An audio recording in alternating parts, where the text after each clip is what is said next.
दिनै तामुलपुर जिल्ला United people's party liberal जोंनि लाइमोन दालाया नैबे तामुलपुर ओनसोलनि समाज सेवक मदन मोहन शर्मा बिथांनि गोसोखांथियाव माराथन एबा गोलाव खारनाय बे हाबाफारिखौ लादों आरो बेखौ नैबे बरनदि दैमानि बे गोजौहा एबा हाइलेन्डनिफ्राय बे जागायनानै मथंगा सकसिम तामुलपुरनि मथंगा सकसिम बे खारनाया जागोन आरो बे हाबाफारिनि गेजेरजों जोंनि जाखांफुनाय आरो जायफोरा गेलेबाय थानाय लाइमोन सेंग्रा सिख्ला बिथांमोनखौ थुलुंगा होनाय मोनसे हाबाफारि जादों आरो बियो मोनसे जोबोद बाखनायथाव आरो गोजोनथाव बाथ्राया बेनो जे बे हाबाफारियाव आइजोफोरनि आरो हौवासाफोरनि आलादा आलादायै बे खारनाय बादायलायनायखौ होदों दा बेयाव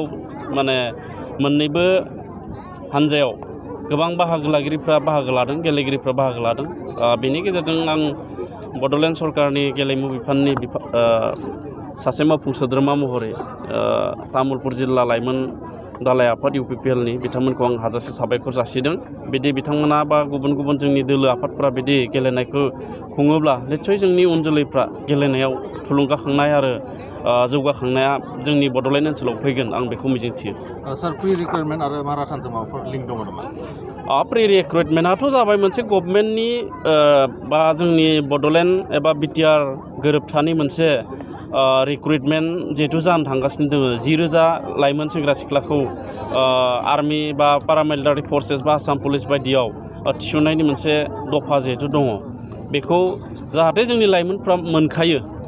माने साख्रियाव थिसनजाखायो बेनि थाखाय जोङो सारा बिटिसियावनो बे प्रि रिक्रुटमेन्ट ट्रेनिंखौ होनाय जादों आरो नैबे गेलेनाया जाहैबाय बियो जिहेतु जों बड'लेण्ड ओनसोलाव गासिबो बिथिङाव गेलेगिरि दंखायो आरो नैबे दिनै बे माराथनाव गोबां लाइमोन सेंग्रा सिख्ला बाहागो लानायनि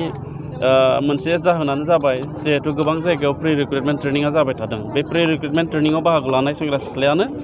बे गेलेनायावबो बाहागो लाफैदों आरो बे रिक्रुटमेन्टनि गेजेरजों साख्रि लानायजों लोगोसे आरो जोंनि ओनसोलाव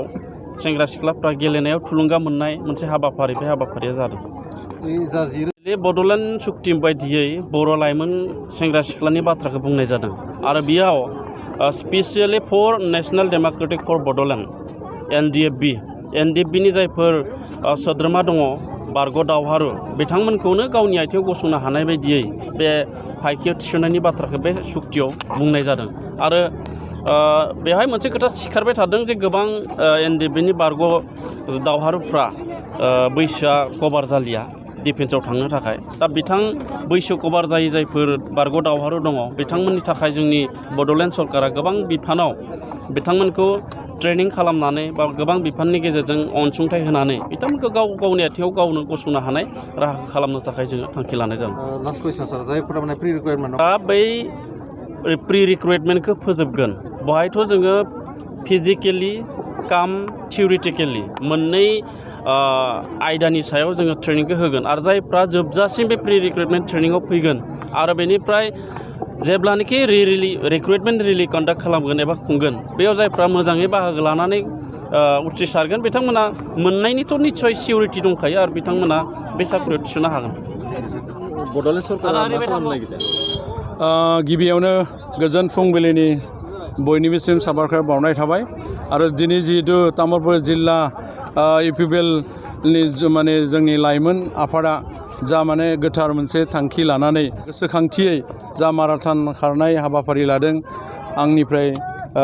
माने जिल्ला आफादनिसिम साबायखर बावहरनाय थाग्रोबाय। दा जेरै मोननै खोन्दोनियाव माराथन खारनाय लादों बे जाबाय हौवासाफोरनि आरो हिन्जावसाफोरनि बेवहाय जिखिनि प्राइज लानानै जा माने माराथन दौरनि माने जि हाबाफारि बे बाखनायथाव जोंनि बिटिआर सरकारनि गेजेराव जे माने स्पर्ट्स डिपार्टमेन्टनि जा हाबाफारिलाय बेखौ माने लोब्बा लाखिनानै बेफोरबायदि माने हाबाफारिखौ लानाय जादों जोंनि इउ.प. दोलोनि लाइमोन आफादा जुब फैबाय थानाय समाव बोरै जागोन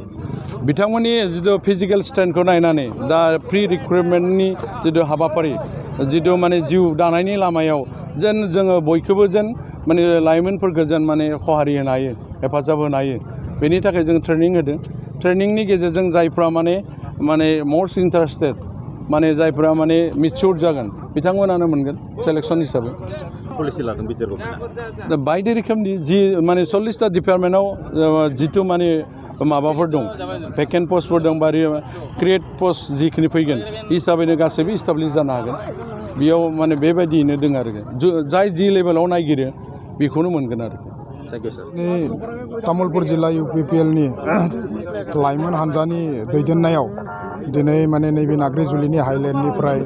जागायनानै उसुबारि जोंनि सकसिम जे माने माराथन माने लेफ्ट मदन मोहन शर्मा माराथन रेसखौ खालामनाय जादों गतिके बिनि गुबै थांखियानो जादों नाय जे इउ.पि.पि.एल. दोलोआ जागायजेननायनिफ्रायनो बे ओनसोलाव मोनसे सोलायनाय लाबोनायनि थाखाय खामानि मावगासिनो दङ आरो जोंनि ओनसोलखौ बायदि बिथिङाव जौगालांनायनि थाखाय खामानि मावगासिनो दङ थिग बेनिनो मोनसे थांखि हिसाबै जोंनि दिनैनि जि माराथन रेस बे माराथन रेसखौ जोङो दिनै जागायनाय जादों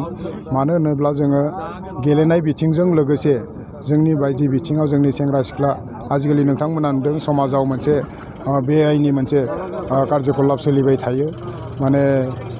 जायनि थाखाय जों मोनसे बेनि सेंग्रा जोंनि लाइमोनफोरनि गेजेरावबो मोनसे सोलायनाय लाबोनो थाखाय बे जांख्रिथायखौ लाबोनो थाखाय जोङो नाजाबाय थादों आरो बे रोखोमैनो दिनै गेलेनाय बिथिङावनो जा बायदि बिथिङावनो जा बिथांमोनखौ बेफोराव इनभल्भ खालामनानै जोङो मोनसे सोलायनाय लाबोनायनि थाखाय जोङो खामानि मावगासिनो दङ थ' दिनै जोबोद गोजोनथाव बाथ्रा लाइमोन हान्जाया जि हाबाफारिखौ दिनै जागायबाय आरो बेयो जागायजेननायसो आरो दिनैनिफ्राय हयथ' जोङो बायदि बिथिङाव बेफोरबायदि गोबां खामानि मावनांगोन बे ओनसोलाव मोनसे सोलायनाय लाबोनांगोननि थाखाय बे ओनसोलाव मोनसे जौगानांगोननि थाखाय गतिके जोंनि गेजेरनिफ्राय जाहाथे जों एन्टि ससियेल जि माने खामानिफोर बे खामानिफोरखौ जोङो गैया खालामनो हायो आरो लोगोसेनो बे ओनसोलखौ मोनसे गेलेनाय बिथिङाव जोङो मोनसे जौगासारलांनाय मोनसे जों बुहुमावनो मोनसे मुंदांखा मोनसे ओनसोल हिसाबै जों गायसनलांनो हायो बेनि थाखाय जोङो इउ.पि.पि.एल. दोला खामानि मावगासिनो दङ आरो मावलांगोन गतिके दिनै आङो जोबथारनायाव आङो जोंनि इउ.पि.पि.एल. दोलोनि लाइमोन हान्जानि दैदेनगिरि बिथांमोनखौ साबायखर बावनानै आंनि बुंनांगौखौ बेखिनि बुंथ'बाय दिनैनि बे माने जि माराथन रेस बे माराथन खारनायाव खमैबोथ' बेवहाय माने 700सो माने लाइमोन सेंग्रा सिख्लाफोरा दिनै बेवहाय बाहागो लादों आरो बेनिफ्राय जोङो मोनथिनो हादों जों साननो हायो जे बेवहाय माने जों सानदोंमोन जे एसेबां मानसि जानाय नङा होननानै एसेबां खारगिरि जानाय नङा होननानै किन्तु दिनै जेरैबायदि जोङो नुबाय जोंनि लाइमोन सेंग्रा सिख्लाफोरखौ जे दिनै गिबि खेबाव जों जि माने जोंनि बे माराथन रेसखौ खालामनाय जादोंमोन बेवहाय जोङो जोंनि लाइमोन सेंग्राफोरनि ओरैबायदि मोनसे उत्साह बिथांमोननि उत्साहखौ जों नुनो मोन्दों थ' गतिके जोङो बुंनो हायो निस्सय मोनसे मोजां सोलायनाय जोंनि ओनसोलाव फैगोन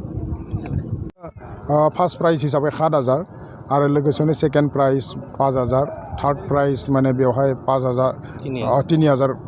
फोसावनाय जादों बेवहाय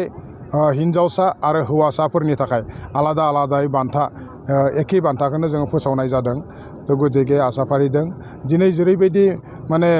लाइमोन सेंग्रा सिख्लाफोरा ओंखारबोदों बेनिफ्राय जोङो मोनसे माने आसा फारिनो हादों जे जोंनि ओनसोला जोबोद थाबैनो गेलेनायनि बिथिङावनो जा बायदिसिना बिथिङावनो जा जोङो सोलायनायखौ लाबोनो हागोन आरो मोनसे मोजां जौगानाय लाबोनो हागोन होननानै जों आसा फारिदों